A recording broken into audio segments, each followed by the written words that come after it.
Hi guys, welcome to N3R vloggers. So இது என்ன video அப்படின்னா vlog வீடியோ கிடையாது. ஸோ என்ன அப்படின்னா ஒரு 8 வருஷத்துக்கு முன்னாடி எங்கள் அம்மாவை வந்து பொதிகை டிவியிலேருந்து வந்து இன்டர்வியூக்கு கூப்பிட்ருந்தாங்க. ஸோ அவங்க இன்டர்வியூ கொடுத்தாங்க, கூடவே நானும் போயிருந்தேன்.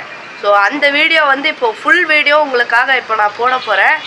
ஸோ அதுதான். ஸோ vlog கிடையாது இது. அந்த ஃபுல் வீடியோ இதோ வந்துகிட்டே இருக்குது, பார்த்து என்ஜாய் பண்ணுங்கள். vlog video இல்லனா அதுக்காக நம்ம இன்ட்ரோ போடாம இருப்பியா? இன்ட்ரோ போடியா எடிட்டர்.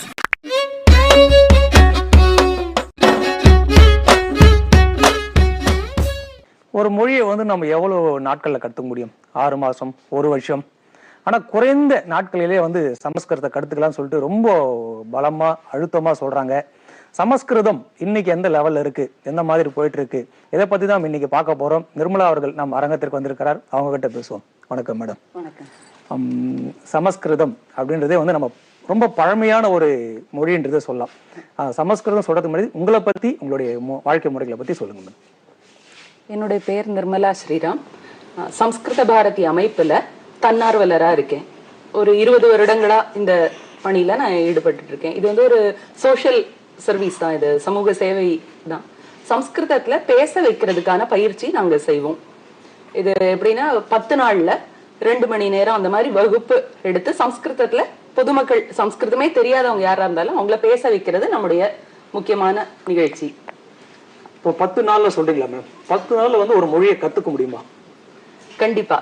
இப்போ நம்ம கிளாஸ் எப்படின்னா 10 நாள் அப்படின்னு சொல்றோம். முதல் நாள் வந்து நீங்க உட்கார்றீங்க, யாரோ ஒருத்தர் புது நபர் வர்றாரு அப்படின்னா அவங்க வந்து அமர்ந்த 2வது நிமிஷத்துல அவங்க பேச ஆரம்பிப்பாங்க. அவங்கள பேச வைக்கிறது தான் நம்முடைய பயிற்சி. முதல்ல இப்ப என்னுடைய பெயர் என்ன அப்படின்னு சொல்றது எப்படி சம்ஸ்கிருதத்துல சொல்லணும் அப்படின்னு நம்ம சொல்லுவோம். அதை கேட்டு அவங்க திருப்பி சொல்ற மாதிரி அப்படியே அந்த 2 hours ஒரு நாளைக்கு நடக்கும். 10 நாள் 20 மணி நேரத்துல பேச வைக்கிறது. அந்த 20 மணி நேரம் அப்படின்னா நம்ம ஒரு நாளுடைய 24 மணி நேரம் டைம் கூட கிடையாது. ஒரு நாளை விட குறைவான நேரத்துல சம்ஸ்கிருதத்துல பேசுறதுக்கான பயிற்சி, அப்படியே டீச்சிங் மெத்தட் அந்த மாதிரி. அப்ப 10 நாள் பாத்தீங்கன்னா மொத்தமா ஒரு நாள் கூட வரலன்றீங்க. அப்ப நம்ம ஒரு ஃப்ரீயா பேசுற அளவுக்கு, அந்த கான்வர்சேஷன் பண்ற அளவுக்கு வந்து நம்ம கத்துக்க முடியுமா? சாதாரணமான விஷயங்கள், அதாவது நம்ம வீட்டுல வந்து இன்னைக்கு என்ன சாப்பிட்டோம், நான் வந்து காலையில என் பேக் எடுத்துட்டு ஸ்கூலுக்கு போறேன்னா அந்த மாதிரி சென்டென்சஸ் எல்லாம் நம்ம வந்து சரளமா சொல்ல முடியும். அந்த மாதிரி எளிய சம்ஸ்கிருதம் உரையாட முடியும் நம்மளால. ஒரு மொழியை கத்துக்கணும்னா வந்து சில மாதங்கள் எடுக்குன்றது பொதுவான ஒரு நம்பிக்கை. நம்ம கூட ஒரு தமிழ் கத்துக்கிறது வந்து பார்த்தீங்கன்னா சின்ன வயசுல இருந்தே வந்து நம்ம படிச்சுட்டு வருவோம். அதை பேசி பேசி காதல கேட்கறது, நம்ம பேசி தடு மாதிரி வரும்போது ஒரு லாங்குவேஜுக்கு வந்து இவ்வளவு குறுகிய காலத்துல அந்த அளவுக்கு பயிற்சி வந்து நீங்க ரெடி பண்ணிருக்கீங்கன்னு சொல்றீங்க. இதுக்கு அடுத்து எழுத்து பயிற்சி ஒண்ணு இருக்குல்ல, அதுக்கு இதுக்குள்ளே அந்த 10 நாளுக்குள்ளே முடிக்க முடியுமா? இல்ல, எழுத்து பயிற்சின்னு சொல்லும் போது நம்ம 10 நாள்ல முடியாது. நம்ம கொடுக்குற இன்புட்ஸ் வந்து 10 நாள்ல இப்படி இப்படி எழுதணும்ன்றது சொல்லலாம். அதுக்கப்புறம் அவங்கவுங்க எழுதி, சித்திரமும் கைப்பழக்கம் சொல்லுவோம் இல்லையா, அந்த எழுத்து வடிவம் அவங்கவுங்க பண்ற பிராக்டிஸ்ல ஒரு 6 மாச காலத்துக்குள்ள பிக்கப் பண்ணலாம். ஆனா நம்ம கொடுக்குற ஃபோக்கஸ் என்னன்னா, சம்ஸ்கிருதத்துல எல்லாருமே பேசணும், எல்லாராலையும் பேச முடியும். இதுக்கு வந்து பெரிய ஜாதி மத வேறுபாடு எதுவும் இல்லை, வயசு வித்தியாசம் இல்லை, இந்த மாதிரி சில குவாலிஃபிகேஷன்ஸ் இருந்தாதான் பேச முடியும் அப்படின்னு கிடையாது. அதனால பேச்சு மொழி சம்ஸ்கிருதத்தை பரப்புறதுக்கான முழு முயற்சியில தான் சம்ஸ்கிருத பாரதி ஒரு 35 வருடங்களா செயல்பட்டு வருது நம்ம நாடு முழுசும். நமக்கு அதுல மெயின் பர்பஸ் என்னன்னா, அப்போ எந்த மொழியானாலும் நம்ம அதுல பேச ஆரம்பிக்கும் போது, ஒரு உதாரணம், கேசம், திலகம், ஆபரணம், கங்கணம், வஸ்திரம், இப்ப நான் சொன்ன எல்லா வார்த்தையுமே இந்தியாவில பிறந்த எல்லாருக்குமே புரியும். அவங்க தாய்மொழி தமிழா இருந்தாலும் சரி, கன்னடமோ மராட்டியோ இல்ல அஸ்ஸாமியோ எந்த மொழியா இருந்தாலும் இப்ப நான் சொன்ன எல்லா வார்த்தைகளும் எல்லாருக்குமே புரியக்கூடிய வார்த்தைகள் தான். அதுக்கு காரணம் என்னன்னா, சம்ஸ்கிருத பேஸ் நம்ம எல்லா மொழிகள்லயுமே இருக்கு. அப்படின்றதுனால எளிமையா பேசுறது எல்லாராலையும் முடியும். அதுக்கான ஒரு என்ன சொல்ல, சம்ஸ்கிருதம் எல்லா மொழியிலையும் கலந்திருக்கு அப்படின்ற ஒரு ஆதாரத்தை நம்ம அடிப்படையா வச்சுட்டு சம்ஸ்கிருத பேச்சு வழக்குல கொண்டு வரதுக்கான முயற்சியில ஈடுபட்டு இருக்கோம். அதுக்கப்புறம் யாரு விரும்புறாங்களோ அவங்களுக்கு நம்ம எழுத்து பயிற்சி எல்லாம் சொல்லி தருவோம். அது வந்து அந்தந்த மொழிக்கேற்ப அந்த வடிவம், எழுத்து வடிவம் மாறும். அப்படின்றதுனால அதுக்கு கொஞ்சம் காலம் கூடுதலா தேவைப்படும். நமக்கு இந்த 10 நாள்ல பேசுற மாதிரி வேகமா எழுத முடியலன்னா கூட 3 மாசம் 6 மாசம் தொடர்ந்து அவங்க அந்த பயிற்சியில இருக்கும்போது எழுத்தும் கண்டிப்பா படிச்சுக்க முடியும். இப்போ சமஸ்கிருதம் வந்து ரொம்ப பழமையான ஒரு மொழின்னு சொல்லலாம். இந்த மொழியில இருந்து கிளை மாதிரி பிரிந்து போன மொழிகள்லாம் என்னென்ன இருக்கு சமஸ்கிருதத்துல? நம்ம ஏசியன் லாங்குவேஜஸ் அப்படின்னு சொல்றோம் இல்லையா, ஆசிய நாடுகள்ல இருக்கக்கூடிய மொழிகள் எல்லாமே அநேகமா வந்து சம்ஸ்கிருதத்துல இருந்து வந்ததுதான். இப்போ உதாரணத்துக்கு சொல்லணும், இந்தோனேஷியால பாலி தீவுகள் இருக்கு. அங்க இருந்து நிறைய பேர் நம்ம சம்ஸ்கிருத வகுப்புகளுக்கு வராங்க, படிக்கிறாங்க, அங்கேயே நம்ம கிளாஸஸ் எல்லாம் எடுக்கிறோம். அவங்களுக்கு அந்த கண்ட்ரியை பொறுத்த வரைக்கும் அவங்களுடைய மதம் வந்து ஹிந்து மதம் கிடையாது, ஆனா கூட அவங்களுடைய மொழியில நிறைய சம்ஸ்கிருதம் கலந்து இருக்கிறதுனால அவங்களாலையும் ஈஸியா படிக்க முடியுது. அதே மாதிரி ஜெர்மன் அப்படின்ற அந்த வார்த்தையே ஷர்மன் அப்படின்னு சொல்ற சம்ஸ்கிருத ரூட் வேர்ட்ல இருந்து போனது அப்படின்னு சொல்றாங்க. சோ அந்த மொழிக்குள்ள ரொம்ப பேசிக் கான்செப்ட் எல்லாமே சம்ஸ்கிருதத்தை சார்ந்தே இருக்கிறதுனால எந்த மொழியானாலும் அவங்க வந்து ஈஸியா சம்ஸ்கிருதத்தை ரிலேட் பண்ணி படிக்க முடியும். நம்ம இந்தியன் லாங்குவேஜஸ் எல்லாமே வந்து சம்ஸ்கிருதத்துல இருந்து வந்ததுதான் சொல்ல போனா. தமிழ் எப்படி பழமையான மொழியோ அது மாதிரி சம்ஸ்கிருதம் நல்ல பழைய மொழி அப்படின்றதுனால மீதி லாங்குவேஜஸ் எல்லாமே சம்ஸ்கிருதத்தையே வந்து 80 to 90% எடுத்துட்டு அப்படியே இப்ப யூசேஜ்ல இருக்கு. தமிழ்லயே பாத்தீங்கன்னா நிறைய வார்த்தைகள் கூட வந்து அந்த வார்த்தைகள் அந்த ஜா ஷான்றதெல்லாம் வந்து சமஸ்கிருதத்துல வந்த ஒரு உச்சரிப்பு நம்ம பண்ணும்போது, இப்ப சமஸ்கிருதம் இவ்வளவு பழமையான மொழி இன்றைக்கு எந்த நிலைமையில இருக்குன்னு இன்னைக்கு இப்ப சம்ஸ்கிருதம்னு சொன்னா பொதுவா மக்கள் மத்தியில நினைப்பு எப்படி இருக்கு அப்படின்னா, கோயில்ல ஏதோ பூஜை பண்ணுவாங்க, தமிழில் அர்ச்சனை செய்யப்படும் அப்படின்னு போர்டு வைக்கிறாங்க. ஏன்னா சம்ஸ்கிருதம் யாருக்கும் புரியாது அப்படின்னு நினைச்சிட்டு இருக்காங்க. ஆக்சுவலா இப்ப தமிழ்லயே நம்ம வந்து திருக்குறளையோ இல்ல கம்பராமாயணத்தையோ எடுத்து படிச்சோம்னா எல்லாமே நமக்கு புரியும்னு சொல்ல முடியாது. நம்ம எல்லாரும் அன்றாடம் தமிழ் பேசுறவங்க தான், ஆனா கூட அந்த மொழி இலக்கிய நடை புரியணும் அப்படின்னா அதுல நமக்கு கொஞ்சம் பயிற்சி தேவை. அதே மாதிரி சம்ஸ்கிருதம் எப்படின்னா, சம்ஸ்கிருதம் இப்ப நான் சொன்ன வார்த்தைகள் வந்து ஆகாயம் அப்படின்னு சொல்றோம், ஆகாஷா சம்ஸ்கிருதத்துல, சூரியஹா, சமுத்திரஹா, இதெல்லாம் வந்து ஒருத்தர் நமக்கு தனியா சொல்லி தரணும் அப்படின்னு தேவையில்லை. சம்ஸ்கிருத வார்த்தை கேட்கும் போதே நமக்கு அதெல்லாம் புரியுது, தமிழ்லயும் நமக்கு அதே சப்தங்கள் இருக்கு அப்படின்னு சொல்லும் போது சம்ஸ்கிருதத்தை நம்ம இந்தியால பிறந்த யாரா இருந்தாலும் ஈஸியா புரிஞ்சுக்க முடியும் நமக்கு. அதாவது இந்த இயக்கத்துல இருக்கக்கூடிய ஒரு பெரியவர் ஒருத்தர் சொல்றது எப்படின்னா, பாரதம் அப்படின்னு நம்ம நாட்டுக்கு பேரு, பாஹா அப்படின்னு சொன்னா பிரகாசம் வெளிச்சம் அப்படின்னு அர்த்தம், ரத்தம்னா அதுலயே ஊறி திளைச்சு இருக்கிறவங்க. சோ நம்ம எல்லாருமே வந்து ஞான வெளிச்சத்திலேயே ஊறி திளைத்தவர்கள் நம்ம பாரதியர்கள் அப்படின்னு அதுக்கு விளக்கம். பாரதம் மைனஸ் சம்ஸ்கிருதம் பண்ணினோம்னா இந்தியாவாயிடும். நமக்கு அந்த ஞானமும் இருக்காது, அதோட வெளிச்சமும் இருக்காது. இந்தியான்னு ஏன் பேர் வந்ததுன்னு யாருக்கும் தெரியாது. ஏதோ சிந்து சமவெளின்றதுனால சிந்து அப்படின்றதுல இருந்து ஹிந்துன்னு வந்து அது இண்டஸ்ன்னு ஆகி இண்டஸ்ல இருந்து இந்தியா வந்தது அப்படின்னு ஏதோ சில காரணங்கள் சொல்றாங்க. அதுல எந்த அளவுக்கு சம்பந்தம் இருக்கு அப்படின்னு தெரியாது. இப்போ கிராமத்துல எல்லாம் சில நேரம் என்ன ஆகும்னா, ஏதாவது ஒரு பையனுக்கு கோயிலுக்கு வேண்டிட்டு முடி காணிக்கை செலுத்தி இருப்பாங்க, எல்லாரும் ஏன் மொட்டை அப்படின்னு கூப்பிட ஆரம்பிப்பாங்க. கொஞ்ச நாள் ஆக ஆக அந்த பையனுக்கு முடி வளர்ந்தா கூட அவனை பார்த்தா மொட்டை மொட்டை அப்படின்னு கூப்பிட்டுட்டே இருப்பாங்க. அந்த மாதிரி சில நேரம் ஆயிடுது. நம்ம இப்ப எதுக்காக இந்தியா இந்தியா இந்தியான்னு சொல்லிட்டு இருக்கோம், பொருளே நமக்கு தெரியாது. பட் பாரதம்னு பேர் ஏன் கொடுத்தாங்க அப்படின்னா அதுக்கு காரணம் இருக்கு. அதனாலதான் இப்ப பாரதியார் கூட தமிழ்ல சொல்லும் போது என்ன சொல்றாரு, பாரத நாடு பழம்பெரும் நாடு அப்படின்னு சொல்லியிருக்காரு இல்லையா. நம்முடைய எல்லா மொழிகள்லயும் இந்தியன் லாங்குவேஜஸ் பாரத மொழிகள் எதா இருந்தாலும் சம்ஸ்கிருதத்தோட ரொம்ப க்ளோஸ்லி ரிலேட்டட், அதோட ரொம்ப நெருங்கின தொடர்பு இருக்கக்கூடிய மொழிகளாவே இருக்கு. அதுல இருந்து கிளை பிரிந்து நிறைய மொழிகள் வந்து இன்னைக்கு வழக்கத்திலே இருக்கு, பேச்சிலே இருக்கு, எழுத்துலயும் இருக்கு, இன்னைக்கு பழக்கம் நம்ம பாக்குறோம். அப்ப இந்த மொழியோட பழமையான மொழி சமஸ்கிருதம் எந்த இடத்துல வந்து கம்மியானது, எதனால அது வளர்ச்சி வந்து இப்ப கம்மியா இருக்குது? அதுல என்ன நம்ம முக்கியமா பார்க்க வேண்டியதுன்னா, நமக்கு பல்வேறு ஆக்கிரமிப்புகள் நடந்தது நம்ம நாட்டுல. அதாவது பிரிட்டிஷ் இல்ல முகல், போர்ச்சுகீஸ், டச், அந்த மாதிரி பலவித வெளிநாட்டு இவங்க படையெடுப்பெல்லாம் நடந்தது. அந்த மாதிரி காலங்கள் வரும்போது பிரிட்டிஷர்ஸ் தான் நமக்கு ஒரு 200-300 வருஷங்கள் இங்க இருந்தவங்க. அவங்க என்ன பிளான் பண்ணி கொண்டு வந்தாங்கன்னா, இங்கிலீஷ் எஜுகேஷன் சிஸ்டம் நம்ம இங்க கொண்டு வந்தோம்னா இந்த நாட்டு மக்கள் எல்லாருமே அவங்க புற தோற்றத்துல பார்த்தா இந்தியர்களா இருப்பாங்க, ஆனா மனசுல ஃபுல்லா மோகம், இங்கிலீஷ் படிக்கணும், இங்கிலீஷ் தேவை அப்படின்னு நம்ம கொண்டு வந்துடலாம். நம்ம மொழியை கொண்டு வர்றது மூலமா இவங்களுடைய மொழியை மாற்றி வைக்கிறது, இந்த கலாச்சாரங்கள்ல இருந்து மாற்றி வைக்கிறது அப்படின்னு ஒரு கருத்து கொண்டு வந்தாங்க. நம்ம மக்கள் ரொம்ப நல்லவங்க எப்பவுமே. அதனால யார் என்ன கொடுத்தாலும் அது நல்லதா கெட்டதா நமக்கு தேவையா இல்லையான்னு யோசிக்கிறது இல்ல. ஒருத்தங்க கொடுத்தாங்கன்னா அது நம்ம வந்து பெருந்தன்மையா ஏத்துக்கிறது நம்முடைய சுபாவம். அந்த பெருந்தன்மை குணத்தினால என்னாச்சுன்னா கடைசியில நம்மளுடைய எல்லா கலாச்சாரங்களுமே விலகி போறது அப்படின்றது மக்களுக்கு மனசுல புரியாம போச்சு. அப்படி வந்த சில ஆக்கிரமிப்புகள்னால அந்த மொழி மாற்றம் வந்தது, சம்ஸ்கிருதத்துக்கான இடம் குறைஞ்சது. ஆனா நம்ம பார்த்தோம்னா இப்ப கும்பகோணம் ஜில்லா தமிழ்நாட்டுல அங்க மட்டுமே 3000 சம்ஸ்கிருத பாடசாலைகள் இருந்திருக்கு. அதாவது ஒரு ஜில்லால 3000 பாடசாலைன்னு இப்ப நம்ம நினைக்கிற மாதிரி வந்து வேதம் கற்றுக்கொள்வதற்காகவோ இல்ல பிராமணர்கள் மட்டும் வருவாங்க அப்படின்னு சொல்லி அந்த மாதிரி இடம் கிடையாது. இப்ப நம்ம மனசுல அப்படிதான் ரெஜிஸ்டர் ஆயிருக்கு. பட் அந்த காலத்துல பாடசாலை அப்படின்னா வாழ்க்கைக்கு தேவையான எல்லா கல்வியுமே, அது விஞ்ஞானமாகட்டும் சரித்திரமாகட்டும், நம்ம நாட்டுடைய சரித்திரம் நமக்கு தெரியணும். நம்ம இப்ப ஸ்கூல்ல படிக்கிற ஹிஸ்டரி அப்படின்னா, நம்ம அகாடமிக்ஸ்ல என்ன ஹிஸ்டரி இருக்கு அப்படின்னா, பிரிட்டிஷர்ஸ் கொடுத்த லார்ட் மெக்காலே அப்படின்னு சொல்லுவோம், கர்சன் பிரபுன்னு சொல்லுவோம். அவங்க எல்லாம் ஏன் பிரபு, அவங்களுக்கு என்ன நம்ம மரியாதை கொடுக்க வேண்டியிருக்கு? ஒருத்தர் நம்ம வீட்டுல வந்து நம்மளை ஆக்கிரமிச்சா கூட அவங்களே நம்ம மரியாதையா பார்த்துட்டு இருக்கோம் அப்படின்றது நமக்கு தெரியாது. ஏன்னா அதுக்கு முந்தின சரித்திரம் நமக்கு தெரியாம இருந்தது. இந்த மாதிரி விதேச ஆக்கிரமிப்பு அது ஒரு முக்கியமான காரணம். அதனால நம்ம நாட்டுல சம்ஸ்கிருதத்துக்கு இடம் குறைய ஆரம்பிச்சது. ரெண்டாவது இருக்கு, அந்த காலத்துல நிலவிய சில பூசல்கள், ஹிந்துக்களுக்கு மட்டுமே உரிய மொழி அப்படின்னு சில கருத்துக்கள் வந்தது. இல்ல அதுலயுமே வந்து சில வர்க்கத்தினர் மட்டுமே படிக்கணும் அப்படின்லாம் சொன்னாங்க. அந்த மாதிரி பல சர்ச்சைகள் வரும்போது எல்லாருக்குமே வந்து இந்த இங்கிலீஷ் எஜுகேஷன், அது பிரெட் வின்னிங் அப்படின்னு சொல்றோம் இல்லையா, வயிற்று பழப்புக்காக படிக்க ஆரம்பிச்ச அந்த இங்கிலீஷ் வந்து எல்லாரையும் கவர்ந்து இழுக்க ஆரம்பிச்சது. அதனால நிறைய பணம் கிடைக்குது அப்படின்னு பார்க்கும்போது ஸ்லோலி அந்த இதுல இருந்து விலகி வந்த மாதிரி ஆச்சு. நன்றி. இப்ப சமஸ்கிருத சிறப்பு அப்படின்னு எதை சொல்லுவீங்க? சம்ஸ்கிருதத்துல ரொம்ப முக்கியமா நம்ம சொல்ல வேண்டிய சிறப்பு அப்படின்னு சொன்னா, நம்ம ஊர்ல பிறந்த யாரா இருந்தாலும் அவங்களுக்கு சம்ஸ்கிருதம் புரிஞ்சுக்க முடியும். அவங்க முன்ன பின்ன சம்ஸ்கிருதம் படிச்சிருக்கணும் அப்படின்னு இல்ல. மம நாம நிர்மலா, என் பேர் நிர்மலா, இது நான் யாருக்கிட்டையும் வந்து டிரான்ஸ்லேட் பண்ணலன்னா கூட நம்ம ஊர்ல பிறந்தவங்க எல்லாருக்குமே புரியும். அப்போ மெஜாரிட்டி ஆஃப் தி பாப்புலேஷனுக்கு புரியக்கூடிய ஒரு மொழி.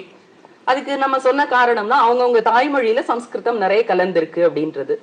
இன்னொன்னு, சம்ஸ்கிருதத்துல எழுதக்கூடியதும் உச்சரிக்கக்கூடியதும் ஒரே மாதிரியே இருக்கும். எந்த ஒரு வார்த்தை நம்ம எழுதினாலும் அதை அப்படியே உச்சரிப்போம் சம்ஸ்கிருதத்துல. இப்போ எல்லாருமே சொல்லக்கூடிய கருத்து, இங்கிலீஷ்ல நம்ம அந்த மாதிரி சில ரூல்ஸ் எல்லாம் எதுவும் பார்க்க முடியாது. ஏன் பியூட்டி பட், ஏன் பியூட்டி புட்டு, ஏன் சியூட்டி கட், அங்கேயும் குட்டுன்னு சொல்லல நம்ம அப்படின்னு கேட்பாங்க. அதுக்கு ரீசனிங் சொல்ல முடியாது, நம்மள ரீசன் சொல்ல முடியாது. சம்ஸ்கிருதத்துல அந்த மாதிரி இல்லாம நம்ம என்ன பேசுறோமோ அதுதான் எழுதுறோம், என்ன எழுதியிருக்கோமோ அதை அப்படியே உச்சரிக்கிறோம்ன்றதுனால அது அந்த சேஞ்ச் இல்லாததுனால எல்லாராலையும் ஈஸியா எடுத்துக்க முடியும். ஒண்ணு. ரெண்டாவது, கம்ப்யூட்டர் நம்ம எல்லாமே பைனரி டிஜிட்ல தான் கம்ப்யூட்டர்ல பண்றாங்க இல்லையா. கம்ப்யூட்டருக்கு ரொம்ப டெக்னோ ஃப்ரெண்ட்லியா இருக்கு நம்ம லாங்குவேஜ் சம்ஸ்கிருதம் அப்படின்றதுனால அது ஒரு மெயின் ரீசன். அது தவிர அதுக்கு சம்ஸ்கிருதத்தோட பயன்கள்னு சொன்னா, இப்போ ஒரு ரிசர்ச்ல கூட சொன்னாங்க, சம்ஸ்கிருத உச்சாரணம் ஸ்லோகமோ மந்திரமோ இல்ல பேசுறதோ பண்ணிட்டு இருக்கிற ஒருத்தங்களுக்கு அவங்களுடைய பிரெயினோட ஸ்கேன் எடுத்தாங்க. அதே மாதிரி வேற லாங்குவேஜஸ் படிக்கிறவங்களுடைய பிரெயின் ஸ்கேன் எல்லாம் பண்ணிட்டு அந்த ரிசர்ச்ல மஹர்ஷி இன்ஸ்டிடியூட்ல இருந்து அவங்க சொன்னது என்னன்னா, சம்ஸ்கிருதம் ஒரு ஆள் பேசுறாங்க படிக்கிறாங்க அப்படின்னா அவங்களுடைய பிரெயின் வைப்ரேஷன்ஸ், அந்த மூவ்மெண்ட்ஸ் அதெல்லாம் எப்படி இருக்கு அப்படின்னு சொன்னா, டிரான்சென்டென்டல் மெடிடேஷன் பண்றவங்க எப்படி ஆழ்நிலை தியானத்துல அமைதியா இருப்பாங்களோ அந்த மாதிரியான ஒரு அமைதி கிடைக்குது அவங்களுக்கு அப்படின்னு சொல்லியிருக்காங்க. இது ஏன் மத்த மொழிகளுக்கு இல்ல அப்படின்னு நம்ம வந்து, ஏன் உங்களோட எங்களுக்கு வசதியா அப்படின்னு எல்லாம் வந்து ஆர்கியூ பண்ண முடியாது. சில உண்மைகள் நம்ம வந்து புரிஞ்சுக்க முயற்சி பண்ணினோம்னா நல்லது. சம்ஸ்கிருதத்துக்கு அந்த மாதிரி ஒரு வைப்ரண்டான ஒரு பவர் இருக்கு. ஏன்னா நம்ம உலக தோற்றமே வந்து பிரணவத்துல இருந்து வந்தது, ஓம்காரத்துல இருந்து வந்தது அப்படின்லாம் நமக்கு நிறைய சவுண்ட் பத்தி அந்த ரிசர்ச் எல்லாம் இருக்கு இல்லையா. அதுல சம்ஸ்கிருதம் ரொம்ப அட்மாஸ்பியர்லயும் எல்லாருக்கும் ரொம்ப வைப்ரேஷன்ஸ் கொடுக்கக்கூடிய லாங்குவேஜ் அப்படின்னு சொல்லி நம்ம பாக்குறோம். அது ஒரு முக்கியமான பயன்பாடு. சம்ஸ்கிருதம் படிக்கிறவங்களுக்கு உச்சரிப்பு நல்ல தெளிவா இருக்கும் அப்படின்னு சொல்றதுனாலேயே பாடியோட எல்லா பார்ட்ஸ், பிரெயினோட எல்லா பார்ட்ஸும் ஆக்டிவேட் ஆகும். அது ஒரு சயின்டிபிக்கல் ஒரு நம்ம ஒத்துக்க வேண்டிய ஒரு உண்மை. நமக்கு அது எந்த அளவுக்கு புரியுன்றது நம்ம படிக்க ஆரம்பிக்கும் போது நமக்கு தெரியும். அது சமஸ்கிருதத்தை சொன்னீங்க வந்து அதை நம்ம படிக்கும் போதும் பேசும்போதும் வந்து நம்ம பிரெயின் வந்து ரொம்ப ஆக்டிவா இருக்குன்னு. இது ஒரு ஸ்லோகம் தான் படிச்சுட்டே போறதா? சமஸ்கிருதம் எடுத்தவொடனே எல்லாமே வந்து ஸ்லோகம்ன்றாங்க. அது தாண்டி என்னென்ன இருக்கு அதுல? ஆக்சுவலா சம்ஸ்கிருத லிட்ரேச்சர்ல 5% ஆஃப் த லிட்ரேச்சர் தான் வந்து டிவோஷனல். ஜஸ்ட் 5% தான் வந்து டிவோஷனல். அது தவிர சம்ஸ்கிருதத்திலேயே நமக்கு வந்து நிறைய சயின்டிபிக் ஃபேக்ட்ஸ் நிறைய இருக்கு.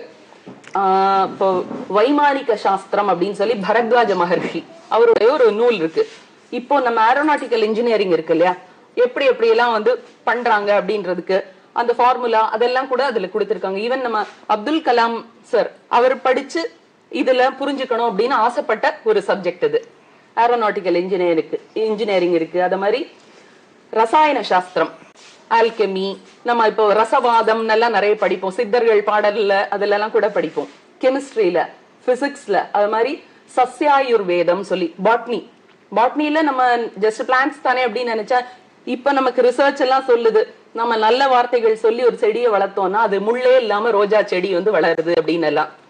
இந்த மாதிரி சஸ்ய ஆயுர்வேதம் சொல்லிட்டு இதெல்லாம் நமக்கு முன்னாடியே நம்ம சம்ஸ்கிருதத்துல அந்த காலத்துல அந்த மொழி இருந்தது அப்படின்றதுனால ஸ்லோகங்களா அப்படி கொடுத்திருக்காங்க. பட் நம்ம அந்த மொழியை இழந்துட்டோன்றதுனால இந்த தகவல் எல்லாம் இன்னைக்கு பெற முடியாம இருக்கு. இதே மாதிரி கணிதம், ஆரியபட்டா அவங்களுடைய கணிதம், அதாவது மேத்தமேட்டிக்கல் தியரிஸ், அது எல்லாமே கூட. ஸோ சம்ஸ்கிருதத்துல நிறைய இந்த மாதிரி சயின்ஸ் இருக்கு. 5% ஆஃப் தி லிட்ரேச்சர் தான் வந்து டிவோஷன். இது தவிர கலை அப்படின்னு சொல்லிட்டு நம்ம காவியம், நாடகம் அந்த மாதிரி எல்லாம் சொல்லுவோம் இல்லையா, அந்த மாதிரி சப்ஜெக்ட்ஸ் இருக்கு. ஆயுர்வேதம் எப்படி சர்ஜரி, ஒரு காது வந்து போர்ல எப்பயோ முன்னாடி காலத்துல எல்லாம் கட் ஆயிடுச்சு அப்படின்னா அது எப்படி அவங்க ஜாயின் பண்ணினாங்க அப்படின்றதுக்கு ஆயுர்வேதத்துல சுஷ்ருதர் அப்படின்னு சொல்லி அவர் தான் முதல்ல சர்ஜரி பண்ணினவர். நம்ம நாட்டை சேர்ந்த ஒரு அந்த கால ரிஷி அப்படின்னு சொல்லுவோம் நம்ம அவங்களெல்லாம். எல்லாரும் சம்ஸ்கிருதத்துல எழுதி வச்சிருக்காங்க. சம்ஸ்கிருதத்துல எழுதினதை அந்த கால மக்கள் புரிஞ்சுக்க முடிஞ்ச நிலையில இருந்தாங்க. இப்ப நமக்கு சம்ஸ்கிருதம் தெரியாததுனால இந்த தகவல் எல்லாம் பெற முடியல, அதனால நமக்கு தெரியாம போச்சு. சோ நம்ம சம்ஸ்கிருதம்னா ஏதோ பூஜைக்கு அப்படின்னு மட்டும் நினைக்காம இந்த மாதிரி பல அதுக்கு ரொம்ப வைட் ரேஞ்ச், அதுக்கு ஸ்கோப் இருக்கு அப்படின்றது மனசுல வாங்கிக்கிறதுக்கு படிக்க ஆரம்பிக்கும் போது நமக்கு கொஞ்சம் கொஞ்சமா அதுல இன்ட்ரோடக்ஷன் கிடைக்கும் நமக்கு. இப்போ இவ்வளவு பாடத்திட்டங்கள் சொன்னீங்க, கணிதம் சொன்னீங்க, அப்புறம் வந்து ஆயுர்வேதம் சொன்னீங்க, இப்போ நிறைய பாடத்திட்டங்கள் சொன்னபோது இதெல்லாம் இப்போ பாதுகாக்கப்படுகிறதா? இருக்கு. நம்ம கிட்ட இன்னும் பல என்ன சொல்ல ஓலைச்சுவடிகளா இருக்கு. பலது நம்ம இப்போ புத்தக வடிவிலையும் கொண்டு வந்திருக்கோம். அதுக்குன்னு ரிசர்ச் ஒர்க் எல்லாம் பண்றதுக்காக சம்ஸ்கிருத பாரதியில இருந்தே சில முயற்சிகள்லாம் நடந்து பிரைட் ஆஃப் இந்தியா அப்படின்னு சொல்லி ஒரு புத்தகம் நம்ம கொண்டு வந்திருக்கோம். அதுல எப்படின்னா வேரியஸ் சப்ஜெக்ட்ஸ், நம்ம பிசிக்ஸ் அப்படின்னா அதை பத்தி, அது மாதிரி நம்ம எலக்ட்ரானிக்கல் இன்ஜினியரிங் பத்தி வேரியஸ் ஆஸ்பெக்ட்ஸ்ல என்ன அப்படின்னு சொல்லி ஒரு இதுக்கும் அந்த சூத்திரம் என்னன்னு கொடுத்துட்டு அதோடைய இங்கிலீஷ் மீனிங் கொடுத்து இப்போ உள்ள மாடர்ன் தியரி என்ன அதெல்லாமும் கொடுத்துருக்கோம். முக்கியமா வந்து இந்த சமஸ்கிருதம் வந்து எடுத்தோடனே யார் கேட்டாலும் வந்து கடினம் அந்த ஒரு வார்த்தை தான் வந்து நம்ம நிறைய கேட்டோம்னா அது அந்த ஒரு வார்த்தைக்காகவே உள்ள போக தயங்குறவங்க நிறைய பேர் இருக்காங்க. இப்ப நம்ம நீங்க சொன்ன மாதிரி வந்து கடவுள் இப்ப ஸ்லோகம் சொல்றது வந்து சமஸ்கிருதத்தில் சொல்றீங்க. இப்ப இந்த ஸ்லோகம்லாம் வந்து சின்ன பிள்ளைகள் எந்த அளவுக்கு பாடுறதுன்னு பார்க்கலாமா நம்ம? எப்படி? கண்டிப்பா. அதாவது சம்ஸ்கிருதம் கடினம் அப்படின்னு சொல்றவங்க யாரு அப்படின்னா அதை பத்தி ஒண்ணுமே தெரியாதவங்க. சம்ஸ்கிருதம்னா என்ன அப்படின்னு தெரியாதவங்க தான் அது கடினம்னு சொல்ல முடியும். சம்ஸ்கிருதம் எவ்வளவு எளிமை அப்படின்றதுக்கு இப்ப பல குழந்தைகள்ல இருந்து நம்ம நாடு முழுசுமே வந்து பலரும் சம்ஸ்கிருதத்தையே தாய்மொழியா பேசுறவங்க இருக்காங்க.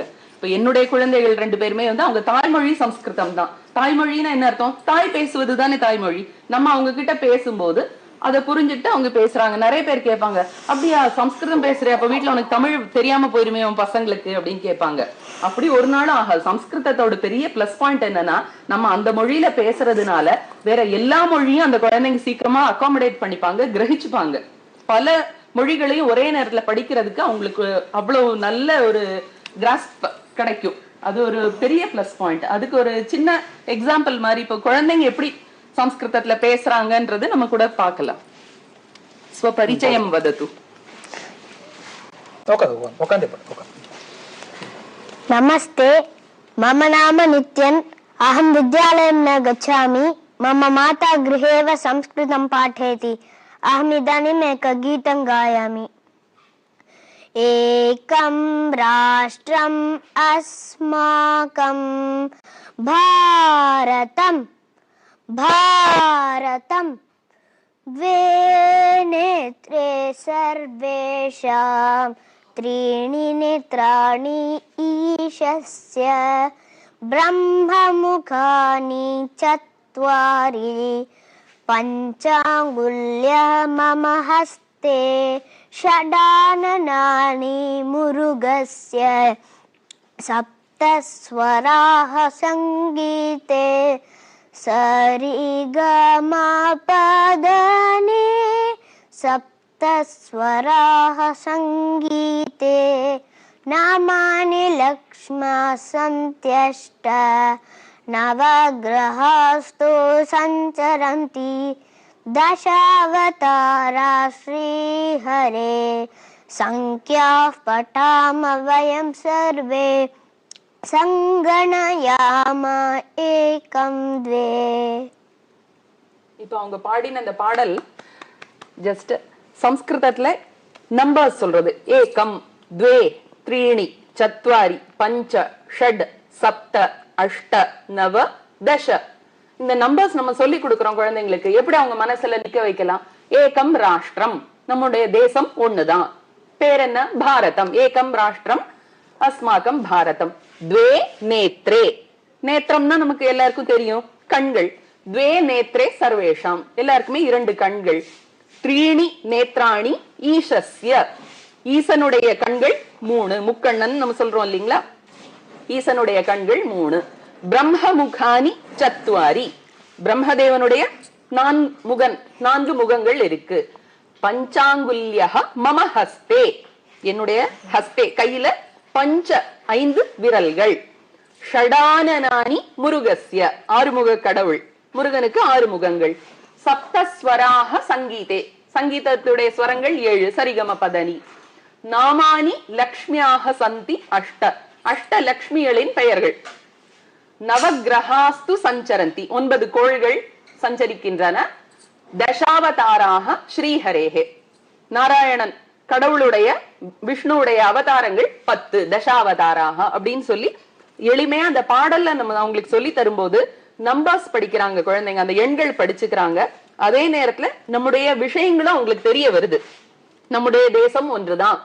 எத்தனை பேர் ஆக்கிரமிப்பு செஞ்சாலும், எத்தனை பேர் இப்பவும் பார்ட்டிஷனுக்காக முயற்சி பண்ணிட்டு இருந்தாலும் நம்முடைய தேசம் ஒன்று அப்படின்னு அந்த கருத்தும் அவங்களுக்கு போகுது.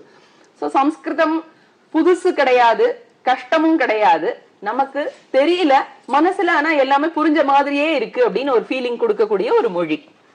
இப்போ இந்த பாடல் எவ்வளவு நாள் கத்துக்க முடியும்? ஒரு சின்ன பிள்ளைகள் இப்ப ஒரு பாடனை எவ்வளவு நாள் கத்துக்கலாம்? குழந்தைங்க அப்படின்னு சொன்னா நிஜமா நீங்க நம்பிதான் ஆகணும், 15 நிமிஷத்துல படிச்சிருவாங்க. 15 நிமிஷம் போதும். குழந்தைங்க தான் இருப்பாங்க. ஆமா, எந்த குழந்தையா இருந்தாலும் அதாவது நம்ம நாட்டுல பிறந்தவங்களா இருக்கணும். இப்ப ஸ்வீடிஷ் அந்த மாதிரி வெளிநாட்டு குழந்தைங்களுக்கு இந்த கான்செப்ட் புரியாது. ஏன் தசாவதாரம் அப்படின்லாம் அவங்களுக்கு சொல்லி தர முடியாது. நம்ம ஊர் குழந்தைங்களா இருந்தாங்கன்னா அவங்களுக்கு எந்த பேக்ரவுண்டுமே வேண்டாம், ராமாயணம் மகாபாரதம் எதுவுமே தெரிய வேண்டாம். ஆனா கூட நம்ம சொல்லும் போது அவங்களுக்கு புரிய வரும். அதுதான் இந்த மொழியுடைய, இந்த மண்ணினுடைய சிறப்பு. அதனால 15 நிமிஷத்துல குழந்தைங்க படிச்சிடுவாங்க.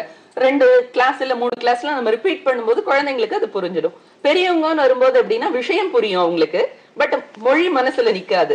அப்படின்றதுனால அவங்க கூடுதல் இந்த 10 நாள் கிளாஸ்ன்னு அதுக்காக தான் பெரியவங்களுக்காக நம்ம வச்சிருக்கோம். குழந்தைகள் எவ்வளவு நாள்? பெரியவங்களுக்கு 10 நாள் கிளாஸ் சொல்றீங்க, குழந்தைகளுக்கு எவ்வளவு நாள் கத்துக்க முடியாது? குழந்தைங்களுக்கு எப்படின்னா வாரத்துல ஒரு நாள் நம்ம வகுப்புகள் நடக்கும். பாலகேந்திரம் அப்படின்னு சொல்லி இந்த மாதிரி சிறுவர்களுக்கான பயிற்சியை நம்ம நிறைய கொடுக்கிறோம். சம்ஸ்கிருத பாரதியில இருந்து யாராவது ஒரு தன்னார்வலர் அங்க இருக்கக்கூடிய குழந்தைங்களுக்கு எல்லாம் சொல்லி தருவாங்க. இந்த மாதிரி சின்ன சின்ன பாடல்கள், கதைகள், ஒரு சில ஸ்லோகங்கள், அதுக்கான அர்த்தம், அது மாதிரி. அதுக்கப்புறம் நல்ல பழக்க வழக்கங்கள் சொல்லுவாங்க. வீட்டுக்கு போனோம்னா அப்பா அம்மாவை தினமும் விழுந்து கும்பிடணும் அப்படின்னு நம்ம சொல்லி தருவோம். எதுக்காக அப்படின்னு கேட்பாங்க. இப்ப அது ஒரு ஃபேஷன்ல எது சொன்னாலும் ஏன் செய்யணும் அப்படின்னு கேட்கறது. ஏன் செய்யணும்னா அவங்க அப்பா அம்மா, அதுக்காக தான் முதல்ல செய்யணும். அப்பா அம்மாவுடைய ஸ்தானம் என்ன அப்படின்னு சொன்னா நம்ம ஔவையார்ல இருந்து ஆரம்பிச்சா எதுனாலும் நம்ம அதுக்காக நம்ம காட்ட முடியும் அவங்களுக்கு. அப்பா அம்மாவை முதல்ல மதிக்கிற குழந்தைங்க தான் நாட்டுல சிறந்த தலைவர்களா உருவாகி இருக்காங்க. அதுக்கான பல உதாரணங்கள் நம்மளால காட்ட முடியும். சுவாமி விவேகானந்தர், இல்ல சத்ரபதி சிவாஜி, நம்ம படிக்கக்கூடிய எந்த பெரிய மகானா இருந்தாலும் அம்மாவை வணங்கினவங்களாதான் இருந்திருப்பாங்க. அதெல்லாம் அந்த குழந்தைங்களுக்கு பண்பாட்டு கல்வி அப்படின்னு சொல்லுவோம் இல்லையா, இதெல்லாம் ஸ்கூல் எஜுகேஷன்ல நம்ம இன்னைக்கு பெற முடியாது. இதுக்கு நேரமும் இருக்காது. அவங்க சிலபஸ் அதுன்னு அவங்க கரிக்குலமே டிஃப்ரெண்டா இருக்கும்.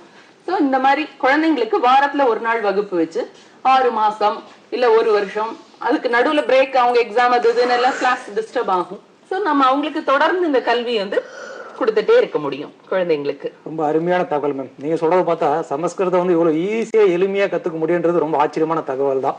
நிறைய தகவலை நீங்க பகிர்ந்துக்கிட்டே கண்டிப்பா நேயர்களுக்கு அது பயனுள்ளதா அமைஞ்சிருக்கும். நிலையத்திற்கு உங்க தகவலை பகிர்ந்து கொண்டிருக்கு. மிக்க நன்றி.